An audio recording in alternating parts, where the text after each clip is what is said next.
gente vai ouvindo as coisas, a gente vai entendendo as coisas e acho que a gente pode contribuir muito para entender o que acontece agora neste silêncio de Lula. João. Pois é, Pitoli, a executiva nacional do Partido dos Trabalhadores disse em nota divulgada no fim da noite de ontem que o processo eleitoral na Venezuela, que teve a vitória do atual presidente, o ditador Nicolás Maduro, proclamada, foi uma jornada, abre aspas, pacífica, democrática e soberana.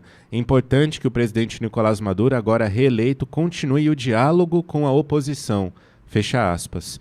Bom, Maduro teve a vitória no pleito de domingo, proclamada ontem, segunda-feira. A oposição, claro, não reconheceu a vitória dele e disse que as eleições foram fraudadas. Organismos internacionais fizeram a mesma afirmação.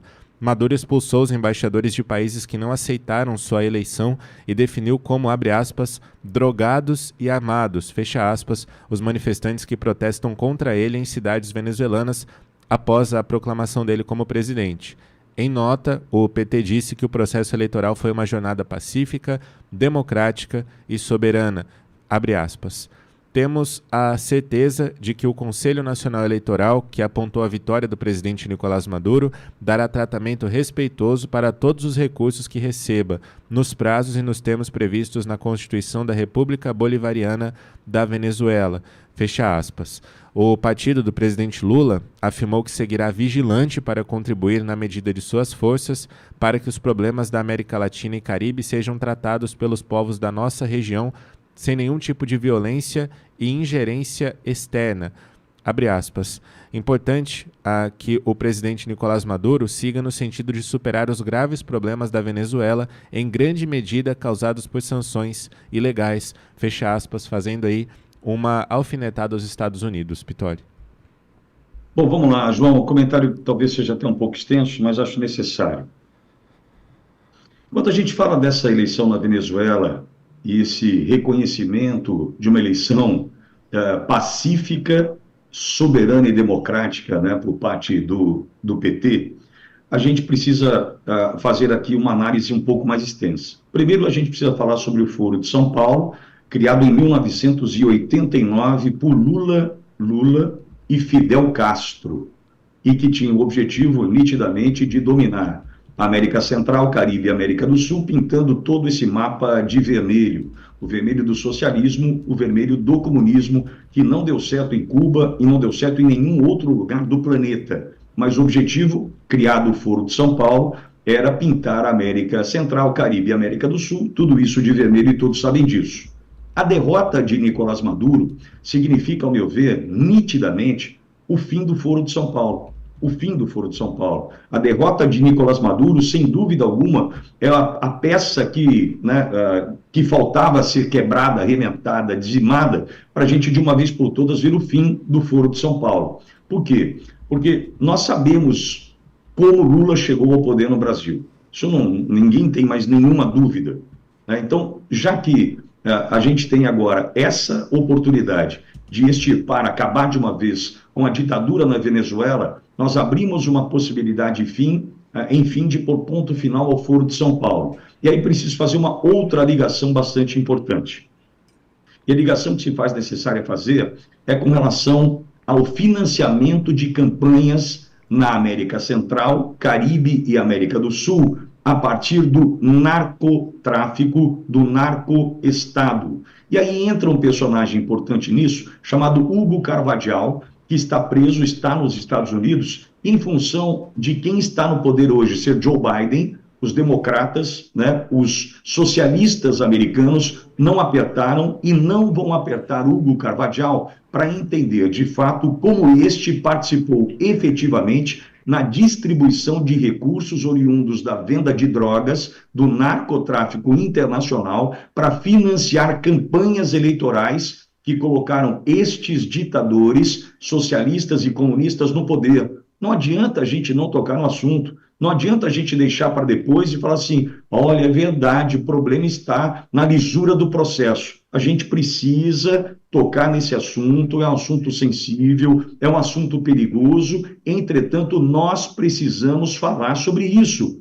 Enquanto Hugo Carvajal, preso nos Estados Unidos, não contar de fato o que sabe sobre financiamento de campanhas eleitorais na América Central, Caribe e América do Sul por parte do narcotráfico, este assunto não terá ponto final. Esse assunto não se encerrará. E o que está acontecendo agora é a ameaça deste sistema ruir, porque todos sabem que isso parte da Venezuela. Isso parte dos chavistas, né? E desde que Maduro, há 10 anos aproximadamente, assume o poder da Venezuela. É a manutenção do narco-estado. Por isso, o Maduro passa por um processo de desarmar a população de bem, e é o que nós estamos acompanhando no Brasil. Haja vista a fala de Ricardo Lewandowski, né, quando do episódio de Trump no dia 13 de julho, próximo passado, quando logo depois do episódio, qual foi a fala de Ricardo Lewandowski, ministro da Justiça e Segurança Pública? É por isso que precisamos desarmar a população. E eu fiz um convite naquele momento para Ricardo Lewandowski, dizendo o seguinte: olha, tudo bem, a população de bem, o senhor quer desarmar? Então entre nos morros do Rio de Janeiro agora, onde a gente tem mais de 50 mil fuzis espalhados nessas comunidades, com mais de 100 mil bandidos, entra lá e pede arma de todo mundo. Todo mundo desarmado, a gente começa esse jogo. Agora, o ministro da Segurança Pública, o ministro da Justiça, queria dizer para mim que a população de bem brasileira tem que estar desarmada, mas não tem coragem, não tem coragem. Aliás, né, para não falar isso, eu vou dizer, é covardia destes que querem desarmar a população de bem, não entrarem nas favelas e nos morros, para de lá então tirar os fuzis que aí sim ferem o cidadão de bem, matam o cidadão de bem, em especial na capital fluminense. Então, veja, o mecanismo é o mesmo.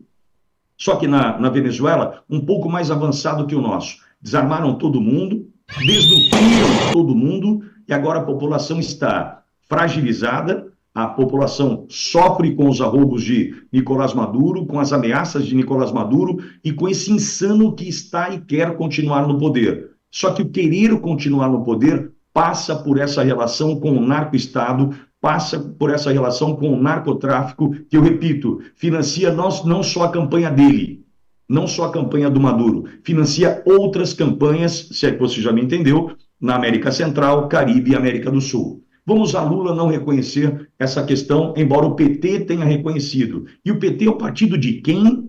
Você vai dizer para mim que o PT é o partido da Gleisi? Simplesmente o partido da Gleisi Hoffmann? Sim, ela é presidente nacional do partido. Entretanto, o PT é do Lula.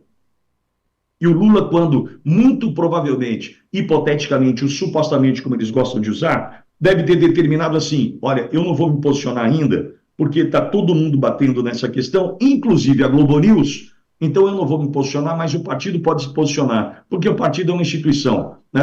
É igual falar do mercado, é igual falar do sistema, fala do PT. Esse lixo de partido que diz que a eleição na Venezuela foi limpa, foi soberana e foi democrática, além de pacífica, o que é um verdadeiro absurdo. Vou dizer o que está acontecendo nesse sentido do que eu ouvi aqui nos bastidores da política argentina. O que está acontecendo agora é a cobrança. Lula não vai poder soltar a mão de Maduro. Lula não poderá soltar a mão do seu amigo.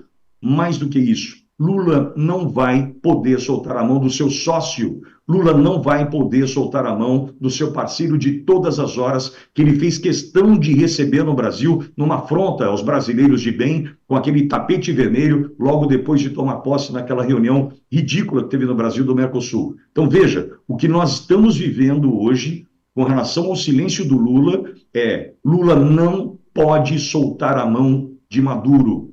Lula escolheu estar ao lado de Nicolás Maduro. Lula escolheu apoiar a ditadura. Lula escolheu esse caminho. E a gente sabe que quando você escolhe estar do lado errado, muito provavelmente até o final você deve ficar, porque senão você será retaliado. E é desse medo que eu estou dizendo. Lula agora está com medo de admitir o que aconteceu na Venezuela, por mais que ele apoie, por mais que ele entenda que seja o correto, porque ele sabe das consequências.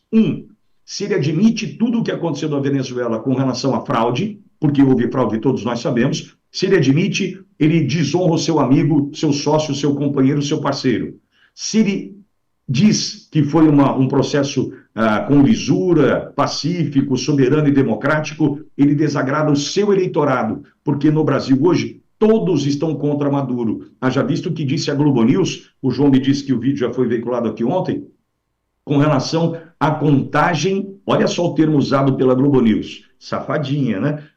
Contagem detalhada dos votos. O Globo News, já que vocês estão querendo a contagem detalhada dos votos na Venezuela, por que vocês não defendem o mesmo no Brasil? Já que vocês têm coragem para colocar ali uma análise, a Mônica Waldvogel falando sobre, olha, a contagem detalhada dos votos seria importante para dar lisura ao processo, por que vocês não tratam como nós estamos tratando aqui há tanto tempo, que é a contagem pública de voto impresso e auditável? Por que vocês não são honestos a esse ponto? Por que vocês não tratam dessa forma? Quando na Venezuela eu posso dizer que vocês estão querendo a contagem detalhada, olha o termo utilizado, para te enganar, para te ludibriar, para a gente achar que é diferente lá do que aqui. Nós estamos vivendo a mesma coisa. Aliás, o nosso processo é ainda mais arcaico, é ainda mais defasado do que o processo da Venezuela. E agora vem dizer sobre contagem detalhada, nós também queremos o mesmo no Brasil, Globo News. Se vocês são capazes de defender isso para a Venezuela, sejam honestos, o que é difícil, sejam honestos e defendam o mesmo para o Brasil, defendam o mesmo para nós. Agora, dê o nome correto. Contagem detalhada que nós queremos é a contagem pública de um voto auditável. É o que nós queremos aqui no Brasil. Será que se de fato isso ocorrer, e eu não estou olhando para 2022 porque eu não posso, porque o Internacional venceu o Corinthians e eu tenho que ter o mínimo de juízo. Mas vamos lá. Será que em 2026 no Brasil, se tiver contagem detalhada, que é o termo que a Globo News agora quer usar, vamos usar a Globo News, só que eu vou toda vez falar contagem detalhada, eu vou lembrar, é a contagem pública de voto auditável. Para 2026, Globo News, topa no Brasil?